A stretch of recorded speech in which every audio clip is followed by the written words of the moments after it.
અક્ષરધામના અધિપતિ, ઉત્પત્તિ સ્થિતિ અને લઈને કરનારા એ પરમાત્મા ગોપાળાનંદ સ્વામીનું કાંડું ચાલ્યું છે. મહારાજ આગળ છે, ગોપાળાનંદ સ્વામીનું કાંડું ચાલ્યું છે. મહારાજ સાથે લઈ અને જે કાર્યાણીની જે અક્ષર ઓરડી છે ને ત્યાં મહારાજ લઈ આવ્યા છે. મુક્તાનંદ સ્વામી, નિષ્કુળાનંદ સ્વામી, સુખાનંદ સ્વામી જે સંતો હાજર છે ગયા છે અંદર. અક્ષર ઓરડીમાં મહારાજનો ઢોલિયો છે. મહારાજ ઢોલિયા ઉપર વિરાજમાન થયા છે અને ઢોલિયાનો ચાર જે છેડા હોય ને એમાં ઢોલિયાનો આ બાજુનો જે થડ હતો ને દક્ષિણાદી બાજુનો, ત્યાં શુકાનંદ સ્વામી મહારાજની પાસે બેસીને લખતા. એ શુકાનંદ સ્વામીએ પોતાની એક ધાબળી હતી એ પાથરી આપી છે અને ધાબળી ઉપર ગોપાળાનંદ સ્વામી બિરાજ્યા છે. શ્રીજી મહારાજ ઢોલિયા ઉપર બિરાજ્યા છે અને સ્વામિનારાયણ ભગવાનની સામે હાથ જોડી મુક્તાનંદ સ્વામી ઊભા છે. અને મહારાજે કહ્યું, સ્વામી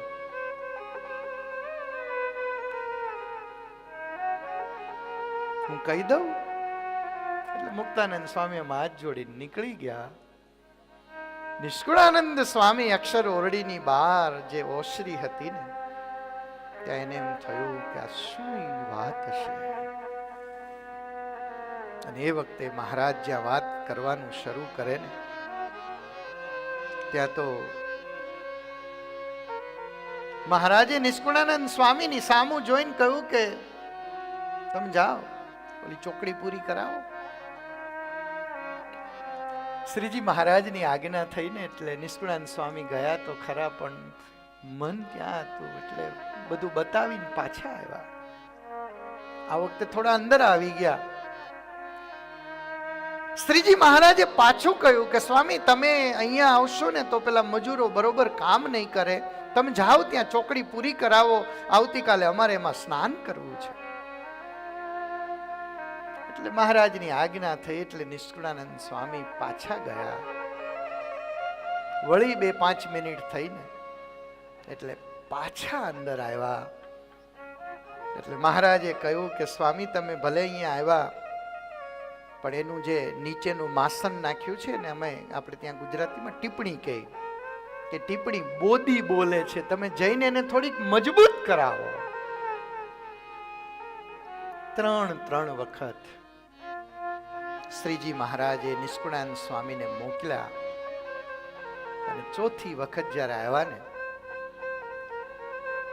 ત્યારે મહારાજ ગોપાળાનંદ સ્વામીની સામું જોઈને કહે છે કે સ્વામી આ ડોસા તો આપણું માનતા જ નથી. આ ડોસા તો આપણું માનતા જ નથી. ત્યારે ગોપાળાનંદ સ્વામીએ કહ્યું કે મહારાજ ભલે નહીં ડોસા સાંભળે એને બેસવા દો ને. અને એ નિષ્કુળાનંદ સ્વામી બાર ઓસરીમાં બેઠા છે. અક્ષરધામના અધિપતિ ભગવાન સ્વામિનારાયણ અને ગોપાળાનંદ સ્વામીની વચ્ચે જે વાત થઈ રહી છે એ નિષ્કુળાનંદ સ્વામીએ પોતાના કાને સાંભળી છે. ભગવાને પોતાના શ્રી મુખે જે કહ્યું છે આ પુરુષોત્તમ પ્રકાશમાં નિષ્કુળાનંદ સ્વામી કહે છે કે ભગવાને પોતાના શ્રી મુખે જે કહ્યું છે એ મેં મારા કાને સાંભળ્યું છે.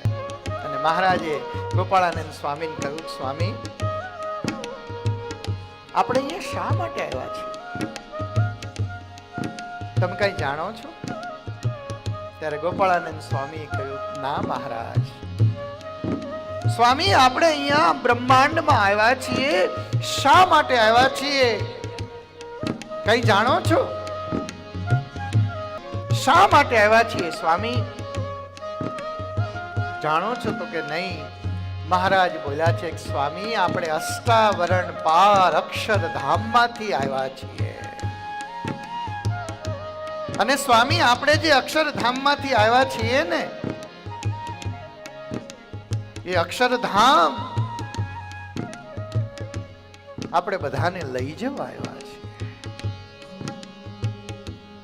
આપણે બધાને અક્ષરધામમાં લઈ જવા આવ્યા છીએ અને આપણે તો સર્વ જીવના એક પ્રકારે નહીં.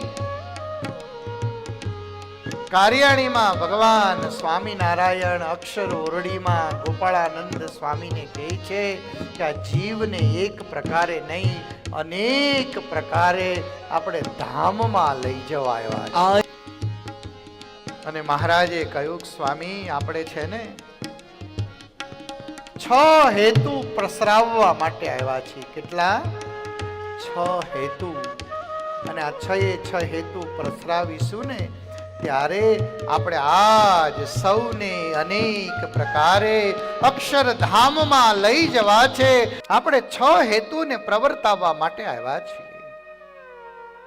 વહાલા ભક્તજનો, સ્વામિનારાયણ ભગવાન અક્ષરધામમાંથી આ બ્રહ્માંડ ઉપર જે પધાર્યા છે ને એ 6 હેતુ માટે આવ્યા છે.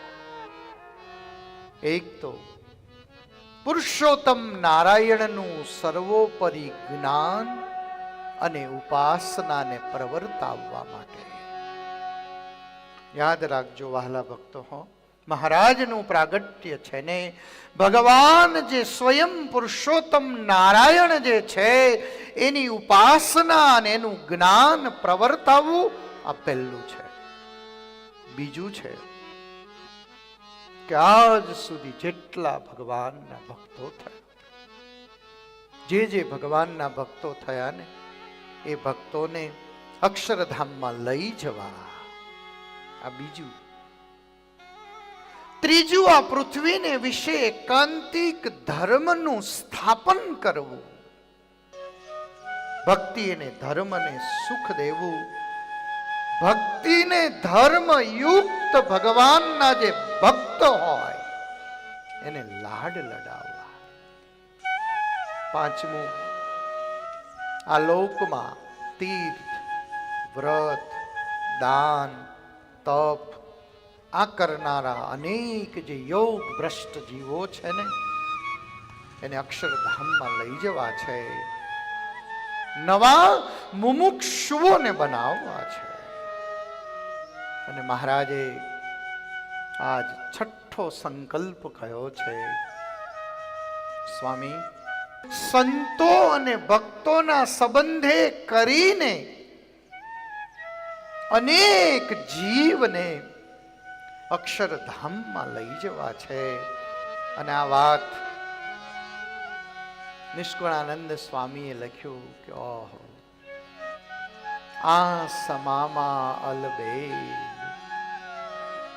આ પુરુષોત્તમ નારાયણ જે પધાર્યા છે, આ પુરુષોત્તમ નારાયણે પધારી અને આ વખતે જે આપણા ઉપર મહેર કરી છે, આપણા ઉપર જે કૃપા કરી છે, આજ આટલો આનંદ જે વ્યાપી રહ્યો છે ને વહાલા ભક્તજનો, આજ કેવો આનંદ છે આપણને.